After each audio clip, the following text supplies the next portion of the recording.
माँ को यह रुचता न था, फिर भी मैंने 12 वर्ष तक 16 अक्षरी महामंत्र का जप किया। मनुष्य जप करते हुए भी छल कपट बहुत करते हैं, इसी से उनके पुण्यों का नाश होता है। माँ की बुद्धि भगवान बदल देंगे, यह सोचकर माँ को मैंने कभी कुछ न कहा। मैं अपनी माता का कभी भी अनादर नहीं करता था। उसके बाद माता एक दिन गौशाला में गई, वहां उसको सर्प ने काट लिया। सूत जी सावधान करते हैं, सर्प अपराधी को काटता है।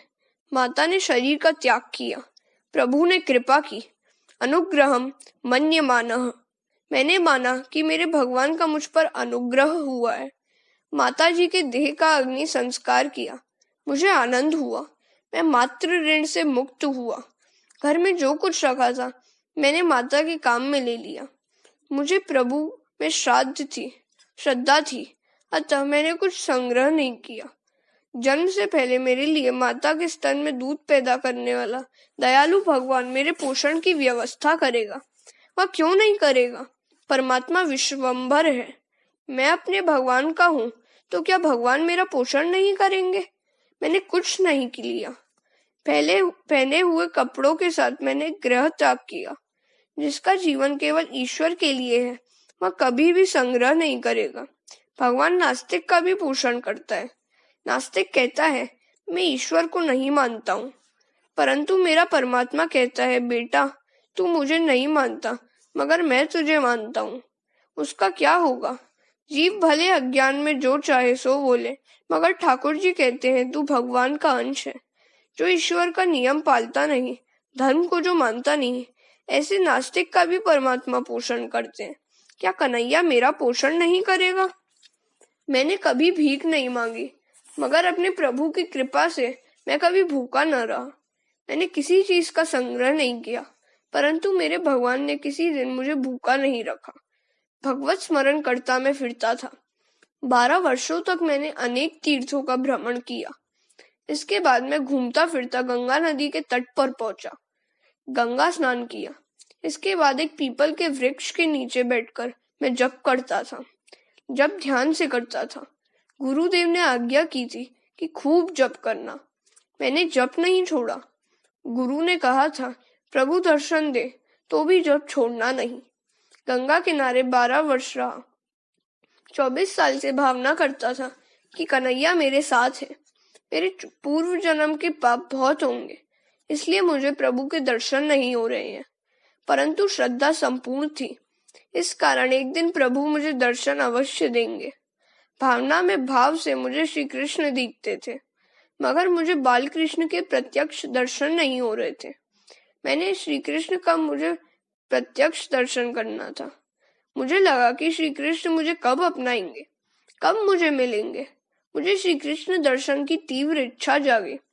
क्या अच्छा हो कि मुझे श्री कृष्ण की झांकी हो। मेरे लाल ने कृपा की। एक दिन ध्यान में मुझे सुंदर नीला प्रकाश दिखा। प्रकाश को देख के मैं जप करता था। वहां प्रकाश में से बाल कृष्ण का स्वरूप प्रकट हुआ। मुझे बाल कृष्ण के मनोहर स्वरूप की झांकी हुई। मेरे कृष्ण ने कस्तूरी का तिलक लगाया था। वक्ष स्थल में कौस्तुभ मणि की माला धारण की थी। नाक में मोती था। आंखें प्रेम से भरी थी।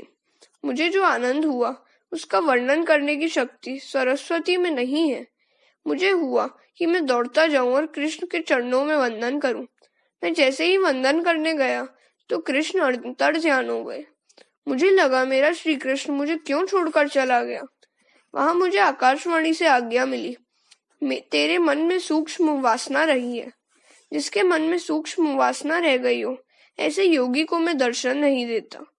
इस जन्म में अब मेरा दर्शन तुझे नहीं होगा। यूं तो तेरी भक्ति से प्रसन्न हुआ हूँ। तेरे प्रेम को, भक्ति को पुष्ट करने के लिए तुम्हें दर्शन दिया है, परंतु तुझको अभी एक जन्म और लेना पड़ेगा। अभी तेरी बहुत से जब बाकी है। अगले जन्म में तुझे मेरा दर्शन होगा। दृष्टि और मन को सुधार। सतत विचार कर कि मैं तेरे साथ हूँ। जीवन के अंतिम श्वास तक करना। बिना भजन के भोजन पाप है।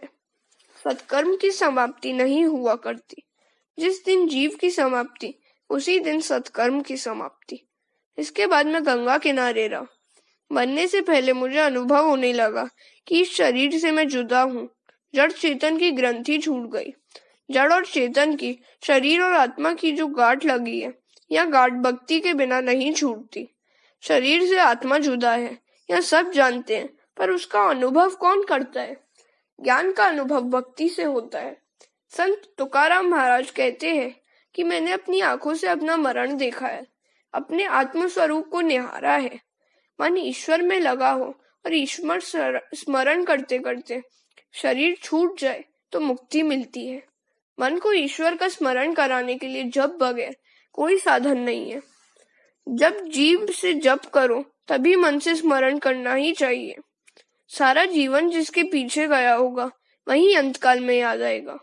अंतकाल तक मेरा जप चलता रहा। जप की पूर्णाहुति नहीं होती, भजन की समाप्ति नहीं होती। शरीर की समाप्ति के साथ भजन की समाप्ति। जीवन के अंत तक भजन करना। अंतकाल में राधा कृष्ण का चिंतन करते मैंने शरीर का त्याग किया। अपनी मृत्यु मैंने प्रत्यक्ष देखी। मुझे मृत्यु का कष्ट नहीं हुआ। इसके बाद मैं ब्रह्मा जी के यहाँ जन्मा। पूर्व जन्म के कर्मों का फल मुझे इस जन्म में मिला। मेरा नाम नारद रखा गया। पूर्व जन्म में किए गए भजन से मेरा मन स्थिर हुआ। मेरा मन संसार की ओर जाता ही नहीं। अब मेरा मन चंचल नहीं होता है। अब तो मैं सतत परमात्मा का दर्शन करता हूँ। हरे कृष्णा।